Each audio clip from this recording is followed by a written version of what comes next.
जोड़ो यात्रा हो, जो किसी भी तरीके की कोई निकालो, उसमें कहीं ना कहीं उनका ग्राफ तो बड़ा है।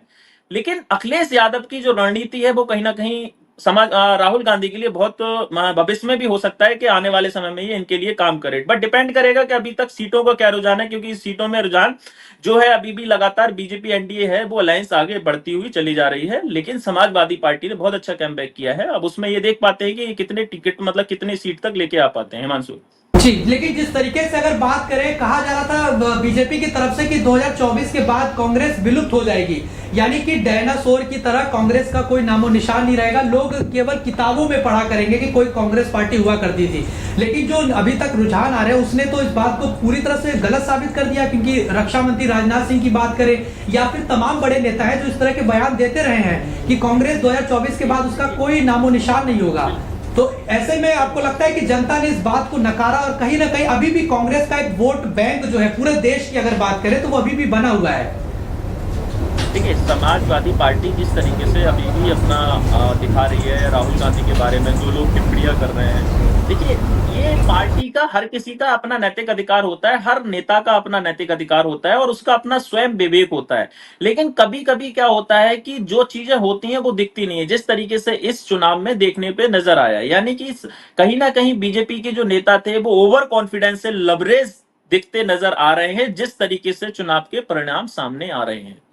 लेकिन हाँ, एक तरफ ये तो कहा जा सकता है कि अभी भी राहुल गांधी को बहुत मेहनत करने की जरूरत है। ऐसा नहीं है कि राहुल गांधी की जिस तरीके से निर्णय, लेकिन हाँ बीजेपी ने जिस तरीके से सोचा था, चाहे वो राजस्थान को ले लो, चाहे वो बिहार को ले लो, चाहे वो पश्चिम बंगाल को ले लो या महाराष्ट्र के ले लो, हर जगह पे बीजेपी को कहीं ना कहीं नुकसान होता हुआ नजर आ रहा है, सामने दिख रहा है। और ये कहीं ना कहीं इनको बीजेपी की अंदरूनी बात ले लो या बीजेपी के अंदरूनी पैनल की बात ले लो, क्या इस तरीके के समीकरण है जो ग्राउंड पे, या तो जनता जो है जनता इनको समझ चुकी है, जो अभी तक विपक्ष भी लगातार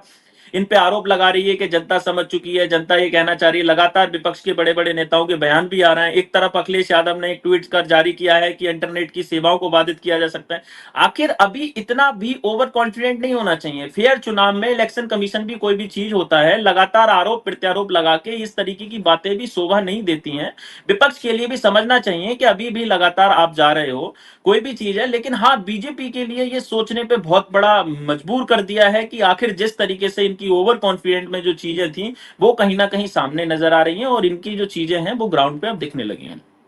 मैं आपसे ये भी सवाल लूंगा कि बीजेपी यही आरोप लगाती है कि जहां अगर इंडिया गठबंधन के लोग जीत जाए, कांग्रेस जीत जाए या सपा जीत जाए तो ईवीएम बहुत अच्छा रहता है, फिर ईवीएम में कमी नहीं रहती, इलेक्शन कमीशन भी निष्पक्ष रहता है। लेकिन जहां उसकी हार हो जाए तो वो इलेक्शन कमीशन पे भी सवाल खड़े करता है, वो ईवीएम पे भी सवाल खड़े करता है। और जिस तरीके से अभी तक ट्वीट निकलकर सामने आया है उसमें भी अखिलेश यादव ने चिंता जाहिर करी है कि सजग रहे, सतर्क रहे, सावधान रहे। तो ऐसे में आप मुझे बताइए कि ईवीएम का ये जो पूरा मामला है, क्योंकि कल इलेक्शन कमीशन ने प्रेस कॉन्फ्रेंस करके बिल्कुल स्पष्ट कर दिया था कि अगर आपके पास कोई ऐसी जानकारी है, कोई ऐसा आरोप है तो आप सबूत पेश करिए ना, आप केवल आरोप लगा के निकल जाते हैं, फेक न्यूज फैलाते हैं। तो कल इलेक्शन कमीशन ने तो बिल्कुल स्पष्ट कर दिया था। एक तरफ ये कहते हैं कि जनता ने